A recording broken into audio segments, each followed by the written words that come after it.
안녕하세요. 오늘은 흐르는 북이라는 최일남 선생님의 현대소설에 대해서 한번 살펴보도록 하겠습니다. 이 흐르는 북이라는 작품은 제목에서 벌써 볼 수 있듯이 흐르는 북이라고 지금 되어 있죠. 여기서 흐르다라고 하는 것은 이 작품에서 세대 간의 갈등, 그러니까 뭐 할아버지 세대, 아버지 세대, 손자 세대가 있겠지. 그 갈등이 있는데 그게 극복될 수 있는 가능성이 있다는 걸 흐르다라고 지금 표현한 겁니다. 그래서 할아버지 세대와 갈등을 겪는 아버지 세대에 의해서 북 자체가 사라지는 것이 아니라 손자의 세대로 다시 되살아나고 있기 때문에 이런 것들은 뭘 드러낸다? 세대 간의 갈등 속에서도 북소리가 흘러가고 있다. 세대 간의 갈등 속에서도 북소리가 흘러가고 있다. 그래서 북이 흘러가다 라고 지금 표현한 거다. 그래서 결론적으로 세대 간의 이해와 화합의 의미를 강조하기 위한 제목으로서 흐르는 북이라고 지금 볼 수 있다는 거죠. 그래서 이 작품의 핵심은 세대 간의 갈등이라는 게 존재할 거고, 그게 뭐 때문이야? 그치, 북 때문이야. 북 때문에. 근데 이 갈등의 원인인데, 이 북이라는 건 사라지는 게 아니라 할아버지 세대와 아버지가 갈등을 겪겠지만 이 할아버지 세대의 북이라는 건 손자에게 이어진다. 그래서 흐른다. 북이 흐른다. 세대 간의 갈등이 해소되고 이해와 화합이 될 수 있을 것이다 라고 지금 얘기하는 겁니다. 그 다음에 이 작품의 배경 같은 경우는 춘판 공연 장소를 지금 얘기하고 있는데, 이 북을 치면서 공연을 하는 거잖아. 그러니까 이게 방금 흐르는에서 의미에서도 우리가 유추할 수 있는데, 이 민노인이라는 할아버지야 젊은 세대들과 함께 어우러져서 유대감을 확인하는, 이게 아까 흐른다였죠. 누구한테 이어진다 했어? 손자 세대에. 국역군들이 공연 내용에 반응하며 전통 예술을 향유하는 공간이고, 민노인이 신명나게 북을 치면서 자신감을 회복하는 공간으로서의 의미도 있는 내용이다. 그 다음에 인물 관계도 한번 보실게요. 민노인과 민성규와 민대찬이 있는데, 이 민노인이 할아버지야. 그리고 이 민대찬이 아들입니다. 그리고 이 민성규가 손자야. 그래서 이 둘 간의 갈등을 겪는 거고, 또 민성규는 이쪽을 이해하고 긍정하잖아. 그러니까 여기가 비슷하단 말이야. 그러니까 당연히 손자와 아버지, 아들 사이의 갈등도 당연히 또 나타날 수밖에 없겠지. 근데 중요한 건 흐르는 북에서도 알 수 있겠지만 이 북이 흐른다는 건 누구한테야? 그치, 민노인 할아버지 세대가 손자 세대로 흐르다. 어디서 아까 춘판 공연을 통해서.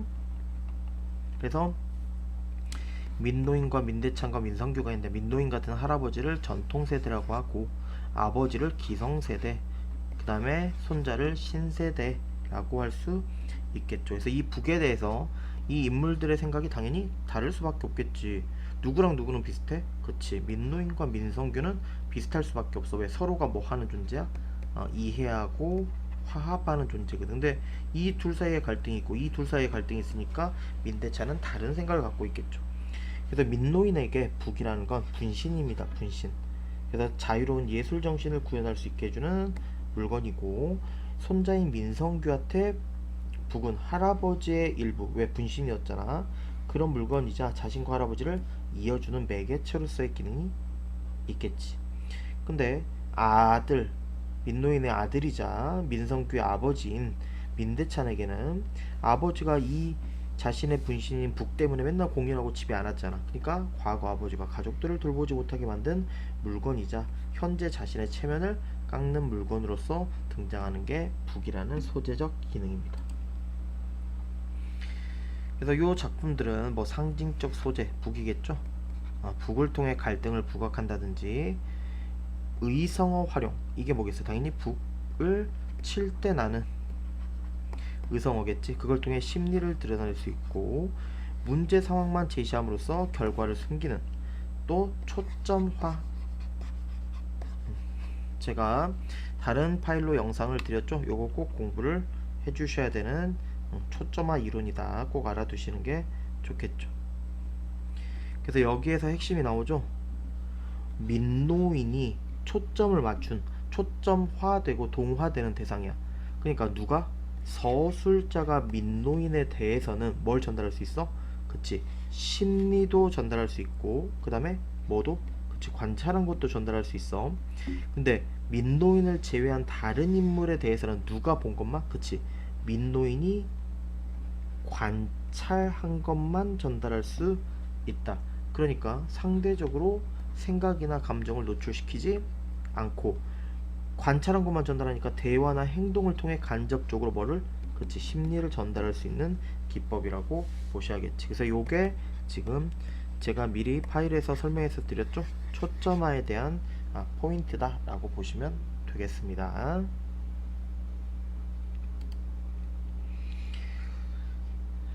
그 다음에 민노인과 할아버지 세대죠. 할아버지, 전통 세대라고 볼 수 있겠고, 그 다음에 손자죠. 신세대. 이 둘은 뭐가 닮았냐? 민노인은 성규가 자신을 닮아 데모에 참여했다고 생각을 한다. 일상에서의 삶에서 벗어나 자유로운 예술을 추구했던 그 삶이 누구랑 비슷하다는 얘기야? 그치. 그래서 다수의 사람들이 일반적으로 생각하는 삶의 방식에서 벗어나서 자신의 의지대로 삶을 선택하는 이 자유로움의 추구가 비슷하다고 볼 수 있다라는 얘기가 되는 겁니다. 그러니까 이 둘이 서로 닮았으니까 뭐 하게 돼? 서로 이해하고 화합할 수 있게 된다라고 보시면 되겠지. 그러니까 역시 당연히 민노인은 누구랑? 며느리랑은 갈등을 가질 수밖에 없지. 왜? 며느리랑 비슷한 게 누구야? 민노인의, 그치, 아들 민대찬이라고 보시면 돼요. 부부는 일심동체야. 같은 의미를 지었다고 보시면 되겠습니다. 그래서 요런 작품과 함께 읽으면 좋은 작품, 3대라든지 복덕방 요런 작품 있으니까 읽어보시면 되겠고, 초점화는 제가 또 설명했으니까 스킵하고, 이 작품의 서술상의 특징, 당연히 중심 소재인 북을 통해서 세대 간의 갈등, 아까 누구 있었어?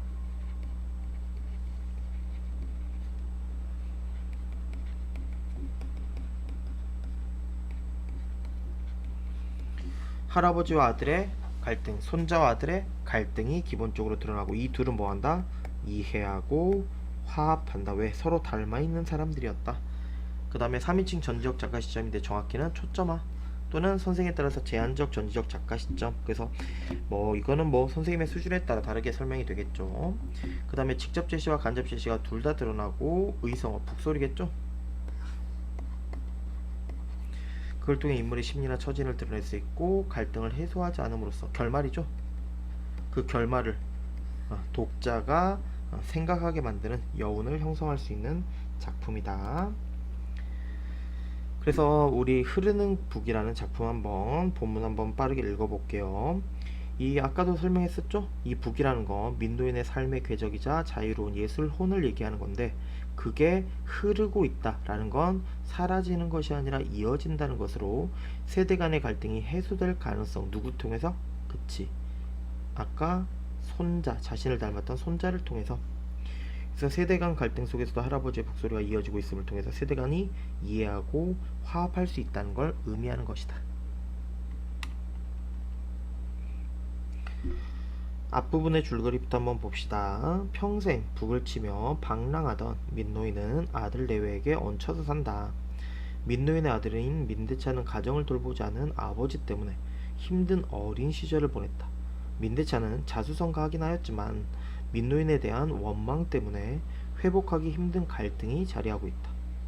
그러다가 민대찬의 고향 친구들이 집으로 놀러와서 민노인에게 북소리를 청해 듣고 간 일을 계기로 민대찬은 민노인 때문에 자신의 체면이 깎였다며 민노인이 북채를 잡는 것을 반대한다.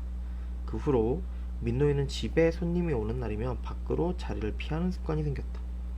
가족 중에서 민노인의 예술적 기질과 삶을 이해해주는, 이해라는 키워드 나왔죠. 그럼 당연히 손자겠죠.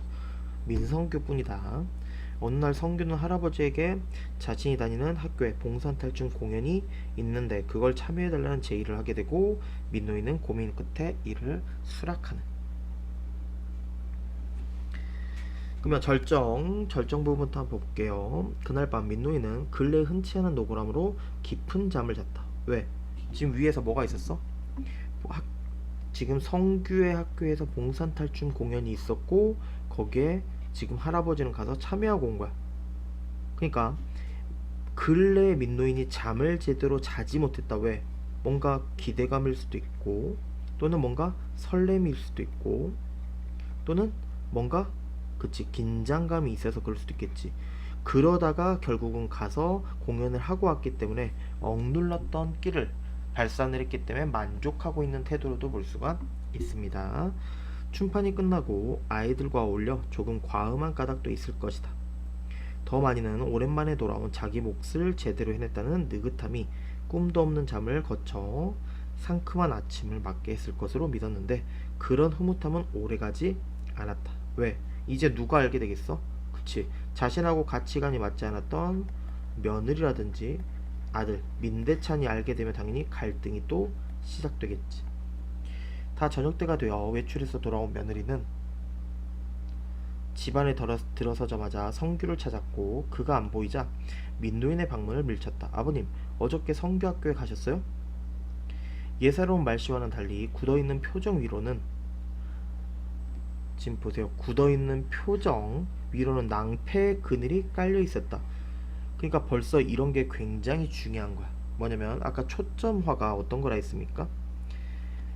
민노인이 초점화된 대상이고 동화된 대상이야. 그러니까 서술자가 이걸 포인트를 맞춰서 보셔야 돼. 민노인에 대해서는 관찰한 것도 전달할 수 있지만 심리도 직접적으로 전달하는 거야. 근데 이 민노인을 제외한 다른 모든 인물, 그러니까 여기서도 지금 누구야? 그치, 며느리에 대해서 얘기를 하는 거지. 그럼 며느리에 대해서는 누가? 그치, 민노인이 관찰한 것만 전달할 수 있어. 심리 전달돼 안 돼? 안 됩니다. 그래서 이런 거 민노인이 관찰한 걸 통해서 또는 인물의 대화를 통해서 또는 인물의 표정이나 행동을 통해서 이런 것들 통해 심리를 어떻게 전달할 수 있는 거야? 간접적으로 제시할 수 있는. 그래서 민노인의 심리만 서술자가 직접 제시하는 거고 나머지는 전부 다 민노인이 관찰한 걸 통해 간접적으로 제시하고 있다는 게 우리가 알아차려야 되는 가장 중요한 특징입니다. 금방 대답을 못하고 엉거주춤한 형세로 며느리를 올려다보는 민노인의 면전에서 속여사의 한숨 섞인 물음이 또 떨어졌다. 북을 치셨다면서요? 그랬다. 뭐가 잘못했니?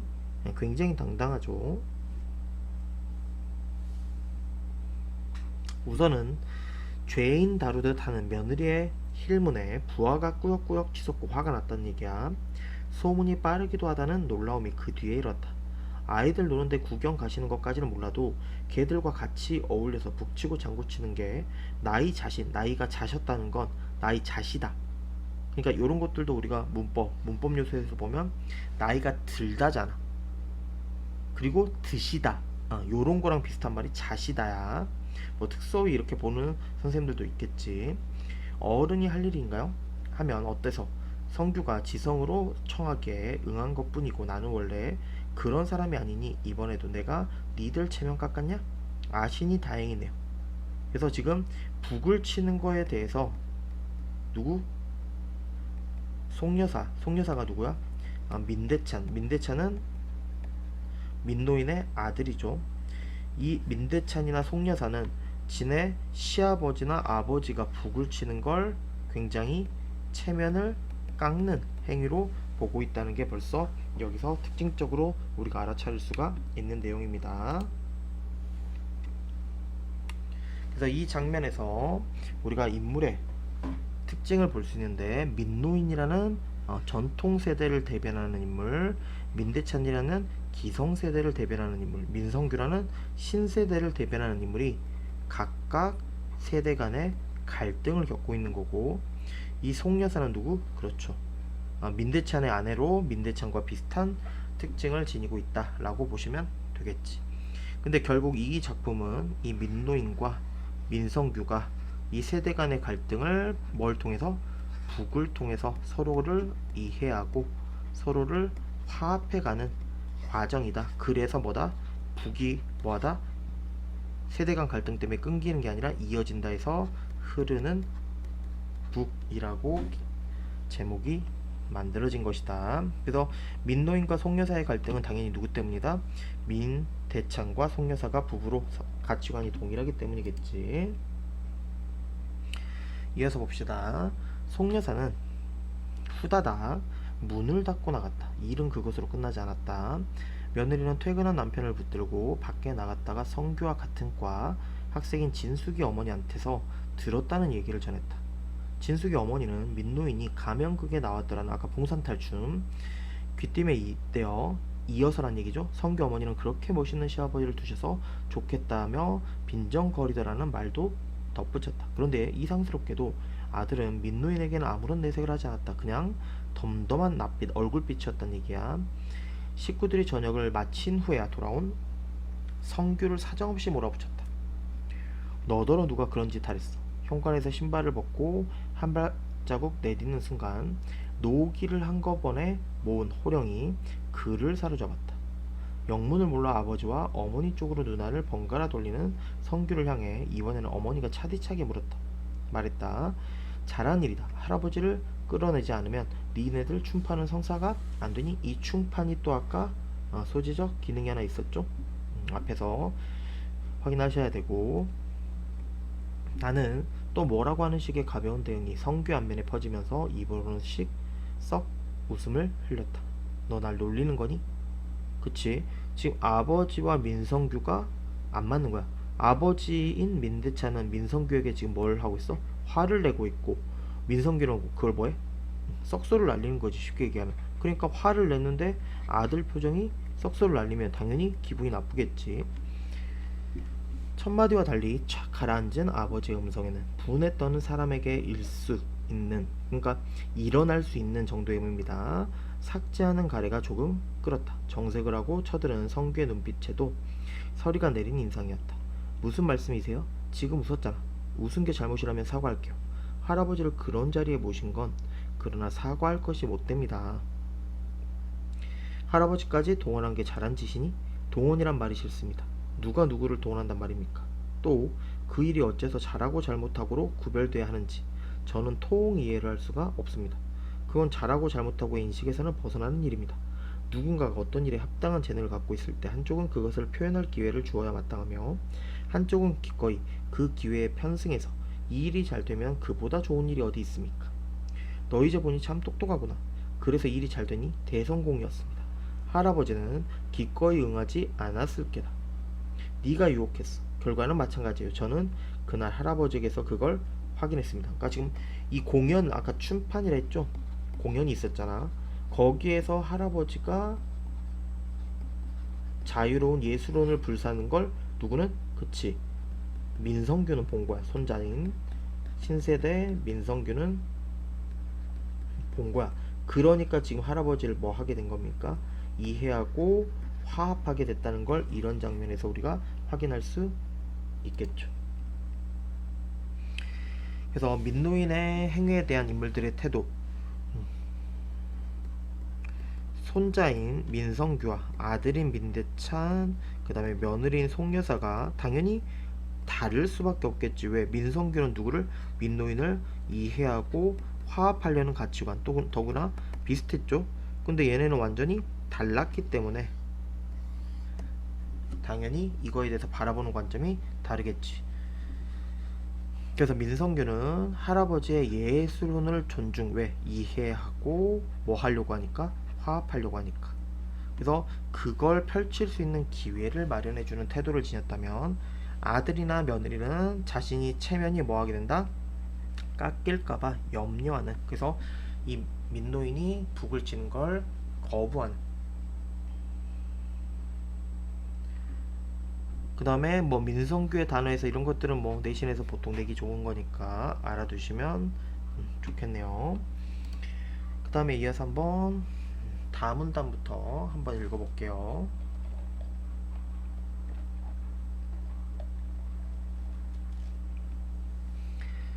너는 할아버지와 나와의 관계에 대해, 특히 내가 취하고 있는 입장에 대단히 불만이지?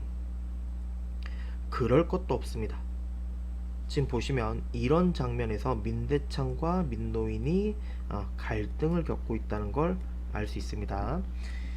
할아버지에 대한 처지를 이해하면서도 그 논리를 그대로 저와 연결시키고 싶지도 않고 그럴 필요도 없다고 생각하는 편이에요. 기특하구나. 진짜 기특할까요? 아니겠지. 반어법이겠지. 그래서 이래 반어라는 건 겉뜻과 속뜻을 다르게 얘기함으로써 속뜻을 강조하는 기법이야. 그러니까 얘는 겉으로는 기특하다고 얘기했지만 실제로는 반대 얘기를 하는 거지. 그래서 기특하지 않다, 화가 난다, 뭐 짜증난다, 안 좋다 라는 걸 뭐하기 위함이다? 강조하기 위해서 지금 반어를 쓴 것으로, 우리가 뭐 외부 지문형으로 갔을 때 뭐 시 5개 이런 걸 줬을 때 대표적으로 김소월 작가를 찾아보시면 김소월이 아무래도 교수님들의 책에서 가장 많이 반어를 대표적으로 개념에서 설명하고 있으니까 아무래도 확률이 높을 수밖에 없습니다. 뭐 대표적으로 이전노라 라는 걸 볼 수 있겠지. 우리 김소월 하면 이별의 정한이잖아. 이별의 한이야. 근데 잊었다 라고 겉으로 얘기했어. 그럼 속뜻은 뭐야? 잊지 못했다는 걸 강조하는 기법, 반어, 이렇게 볼 수가 있겠죠. 언어적 아이러니. 그러니까 너만이라도 할아버지에게 화해의 제스처를 보이겠다는 거냐 뭐냐. 지금까지의 네 행동으로 보면 그런 추측을 가능케 하더라만 그것도 맞지 않는 말이에요. 도대체 할아버지와 저와는 갈등이 있었어야 말이죠. 왜? 둘은 처음부터 이해하고 화합했잖아. 그리고 처음부터 닮아 있었습니다. 처음부터 갈등이 없었는데 화해의 제스처를 보이고 말고가 어디 있습니까? 할아버지와는 갈등이 있었다면 그건 아버지의 몫이지, 그쵸? 저와는 상관이 없는 겁니다. 오히려 전 세대끼리의 갈등이, 아까 전통 세대와 기성 세대였어. 누가 전통? 할아버지가 전통 세대라면 그 다음에 아버지는 기성 세대로서 둘은 좋지 않았고, 지금 여기서 누구야? 민성규죠. 민성규는 신세대로서 또 기성세대와 갈등을 보이고 있는 겁니다. 지금 오히려 전세대끼리의 갈등이 다음 세대에서 쾌적한 만남으로 이어진다면 그게 뭐야? 제목이죠. 흐르는 부. 그리고 이 대상이 누구 때문이야? 그쵸, 민성규가 할아버지의 민노인의 그걸 받아줄 수 있다는 얘기지. 그건 환영할 만한 일이고 그게 또 역사의 의미 아니겠습니까? 그래서 이 부분이 지금 민성규 손자입니다. 손자이자 신세대를 지금 대표하는 인물인데 그는 어떤 키워드가 돼야 돼? 그치, 이해와 화합이 가장 핵심이야. 그래서 만약에 외부 작품이 나오면 정호승 시인의 슬픔이 기쁨에게 정도가 가장 좋겠죠. 그래서 여기는 좀 좋은 재밌는 포인트가 슬픔하고 기쁨의 소재를 잘 보셔야 돼. 지금 슬픔이 일반적으로 우리가 관습적 상징으로 보면 부정이고 기쁨은 긍정이어야 되잖아. 근데 얘는 그걸 바꿔놔서 좀 포인트 있게 보시는 게 좋은 작품입니다. 뭐야 이놈의 자식, 네가 나를 훈계하는 거야? 말이 떨어지기 무섭게 아버지의 손바닥이 성규의 볼때기를 후려쳤다. 옆에 있던 어머니의 쇳소리가 그의 뺨에 달라붙었다. 또박또박 말대답하는 것 좀 봐. 아버지의 마음을 모르는 게 아니에요. 그렇다고 아버지의 생각 속으로만 저를 챙겨 넣으려고 하지 마세요. 그치, 지금 민성규는 자유, 예술, 혼을 지네 할아버지처럼 갖고 태어난 사람이야. 그러니까 지금 아버지가 자신의 가치관에 민성규를 그대로 맞추려고 하니까 그게 지금 반항, 갈등의 가장 큰 원인이 되는 거지. 성규는 얻어맞은 자리를 어루만지지도 않고 되레 풀죽은 목소리가 되었다. 네가 알긴 뭘 알아. 네가 내 속을 어떻게 알아. 지금 계속 갈등이 지속되죠. 그런 말씀은 이제 그만하셨으면 해요. 안팎에서 듣는 그 말에 물릴 지경이거든요. 너는 아직 모른다. 너도 내 나이가 되어봐라. 고깝게 듣지 마세요. 그때 가서 그 뜻을 알지언정 지금부터 제 사고와 행동을 포기하고 싶지는 않습니다. 그런 뜻에서 제가 할아버지를 우리 모임에 초청한 사실을 후회하지 않을 뿐더러 옳았다고 생각합니다. 아버지가 할아버지를 심리적으로 격리시키려고 하고 또 한편으로는 이해하려는 모순을 저도 이해합니다. 또 노상 이기적인 현실에서의 집착이 그걸 누르는 데 대한 어쩔 수 없는 생활인의 감각까지도 저는 알고 있습니다. 그러니까 지금 보세요. 누가 누굴 이해하고 있는 거야? 민성규가 민대찬에 대해서, 손자가 아버지에 대해서 이해하고 있는 거지. 그러나 역설적이고 건방지게 들릴지 모르지만 제 나이는 또 할아버지의 생애를 이해합니다. 북으로 상징되는 할아버지의 삶을 놓고 아버지와 제가 감정적으로 갈라서는 걸 비극의 차원에서 파악한 것도 아니라고 봅니다. 그치? 그러니까 이 할아버지라는 전통세대의 민노인은 예술 혼만을 쫓았잖아. 그러니까 예술 혼을 따라서 뭐 있겠어? 방랑이겠지. 그럼 당연히 누구는 버려졌을까? 그쵸? 기성세대인 민대차는 그거에 피해를 봤던 거야. 거의 아버지 없이 살았다는 거지. 그러니까 지금 아버지의 그런 예술로는 이해를 하지만 민대찬도 자기 아버지 때문에 그렇게 살았던 자신의 과거는 용서가 안 되겠지. 그러니까 지금 갈등을 겪는 거고, 손자 세대는 그걸 또 거부하면서 갈등이 생기는 거죠. 그래서 이런 방랑자의 삶을 볼 수 있는 건 신경님의 목계장터, 이런 작품도 괜찮습니다. 할아버지가 자신의 광대 기질에 철저하여 가족을 버린 건 비난받아야 할 일이나 예술의 이름으로 용서받을 수 있습니다. 할아버지를 이해하는 모습을 보여주네. 그래서 보이시죠? 여기서는 지금 민성규의 성격을 우리 독자가 이해하게 되는 거야. 그러니까 서술자가 직접 말하는 게 아니라 뭐야? 관찰한 걸 지금 제시한 거지. 그걸 통해서 우리가 간접적인 제시 방법을 통해 민성규의 성격을 우리가 예상할 수가 있다. 그래서 민성규의 태도와 가치관 방금 얘기했고, 민대찬 당연히 맞지 않죠. 그래서 여기는 신세대라면 여기는 기성세대로서의 가치관을 지니고 있다. 그 다음에 이 북의 의미는 무조건 알고 가셔야 되는 가장 중요한 내용이 돼서 묶어서 뒤에 이 저항도 나오긴 하는데 6가지로 공부하셔도 되고, 또는 일반적인 특징과 각각의 대상에 따라 달라지는 북의 의미까지도 세부적으로 구분해서 공부를 해 놓으셔야 됩니다.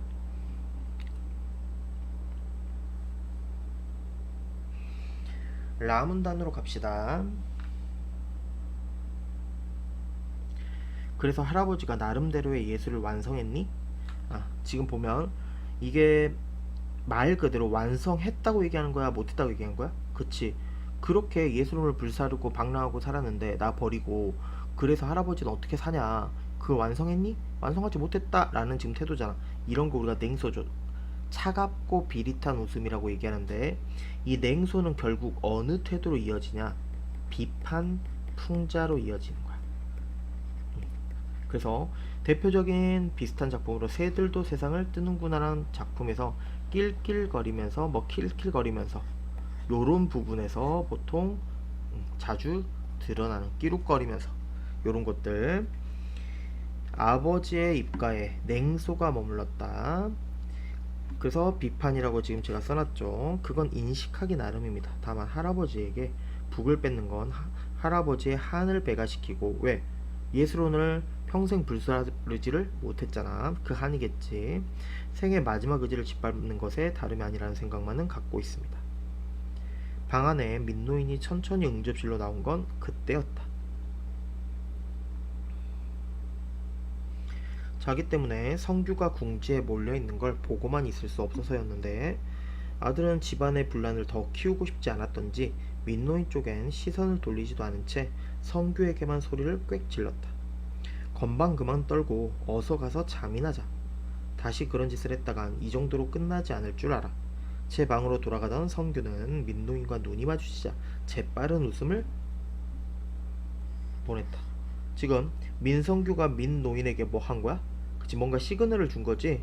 그래서 이해하고 배려하는 소통이 지금 여기서 나타나는 겁니다. 음모꿈길의 신호 같았다. 그러니까 지금 보시면 우리가 앞에서도 그랬잖아.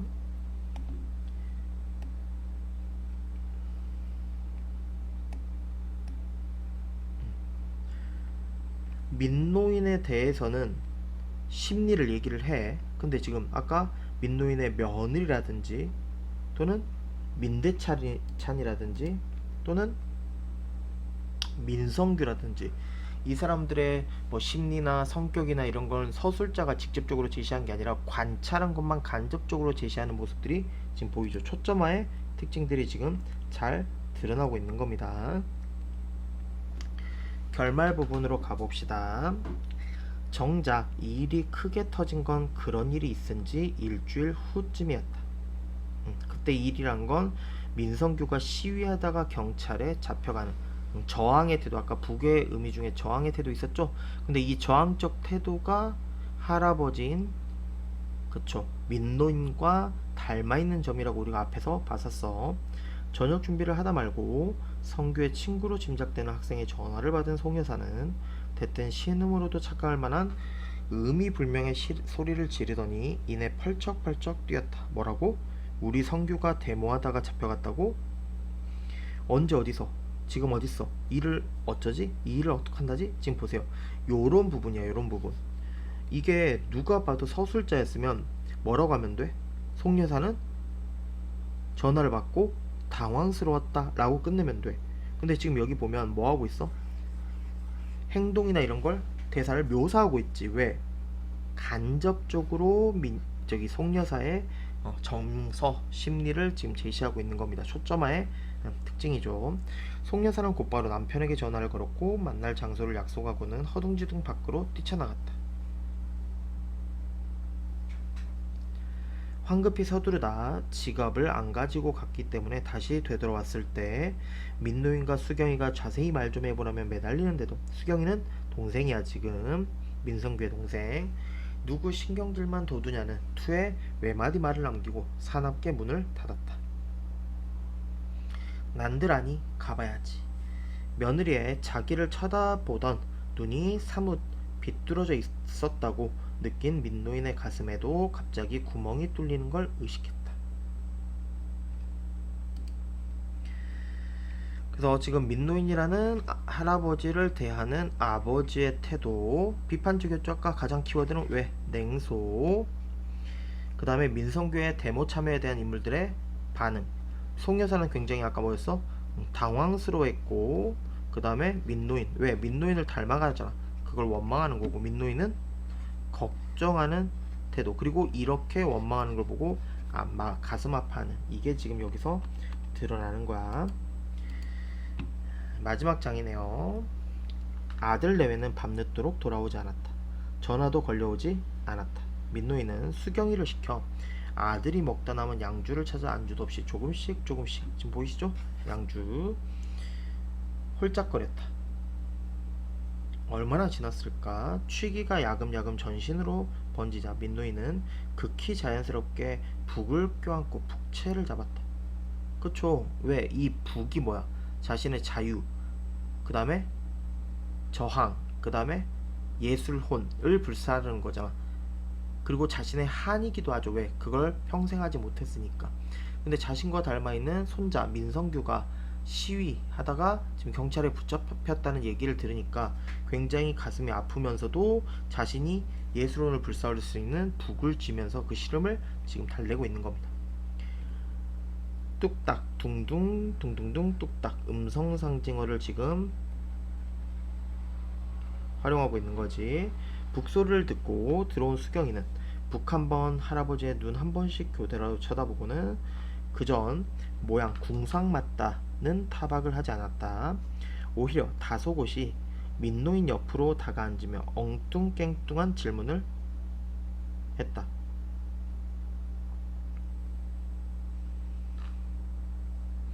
할아버지, 이 북으로 팝송 반주라면 어떻게 될까요? 지금 이 손녀인 수경이는 누구를? 그치, 할아버지가 북치는 걸 전혀 거부감이 없죠. 이해하려는 행위입니다. 수경아, 네 오래비가 붙들려 간 게 나나 이 북과도 관계가 있겠지. 그쵸? 북이 저항의 의미니까 지금 뭐 하는 거야? 시위하는 것도 저항이지. 둥둥둥 딱뚝. 벌써 또 나오네요. 음성상징어. 무슨 상관이 있겠어요? 아니에요. 그보다 더 궁금한 게 있어요. 오빠와 저와는 4살 터울이거든요. 그런데 오빠는 할아버지의 북소리에 푹 빠져있고 왜? 이해하고 화합했잖아. 솔직히 저는 잡음으로만 들려야 벌써 좋아 안 좋아? 그치? 그 말은 뭐야? 이 수경이라는 애는 민노인을 이해하려고 노력은 합니다. 근데 이해하지는 아직 못하고 있는 아이다라고 생각하시면 돼. 그 차이는 무엇일까요? 이해의 차이겠죠. 이해의 차이. 아무래도 그 녀석이 내 역마살, 역마살이 뭐냐면 떠돌아다니는 운명입니다. 자기가 북치면서 공연장 찾아서 맨날 떠돌아다녔잖아. 그래서 그것 때문에 자신의 아들인 민대찬이 북치는 걸 싫어하고 체면 깎인다고 싫어하는 거지. 역마살과 데모는 어떻게 다를까? 딱 둥둥 뚝. 또 계속 음성상징어의 활용이 나오죠. 반복적으로 강조하고 있다는 얘기지. 할아버지 지금 무슨 말씀을 하고 계세요? 제 말은 들은 둥 만둥 하고요. 손녀의 새살거림을 한 옆에서 제쳐놓으며 민노이는 눈을 지그시 감고 더 크게 북을 두드렸다. 결국 보세요. 갈등 해소 있어 없어? 그치? 지금 민노인과 민대찬, 민성규가 각각 갈등. 근데 얘는 이해였지. 근데 이거 해소 있어 없어? 없죠? 왜? 지금 마지막 장면까지 들어와서 얘기하는 게 지금 없잖아. 경찰서에 가 있고 이 둘도 장면 마지막에 없죠. 그래서 갈등 해소하지 않은 결말로 독자들이 뭐 하게 합니까? 그치, 열린 결말이니까 독자가 상상을 함으로써 여운 다양한 결말을 생각할 수 있게 만드는 특징이 발생이 되네. 그래서 민노인의 북소리에 대한 인식이나 민노인과 민성규의 삶이 나타나는 공통점, 역마살이라든지 데모 이런 것들이 자신의 의지대로 선택했다는 게 가장 중요한 특징 공통점이라고 보시면 되겠네요.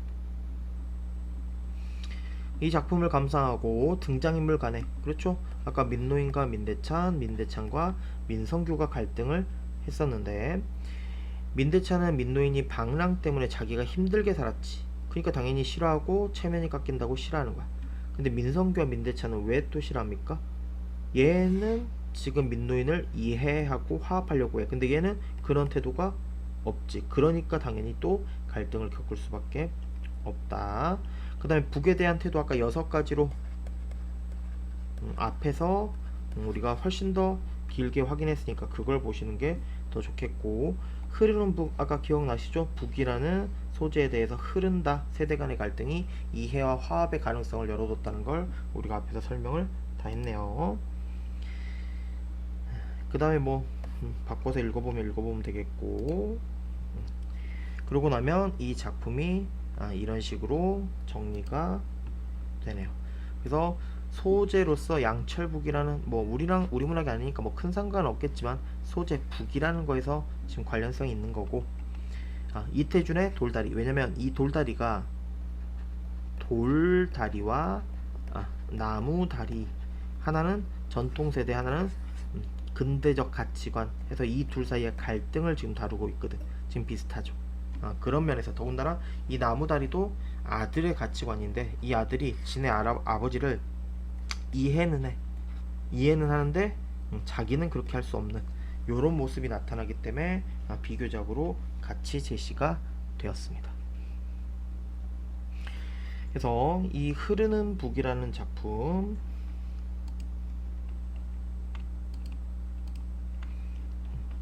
흐르는 북이라는 작품은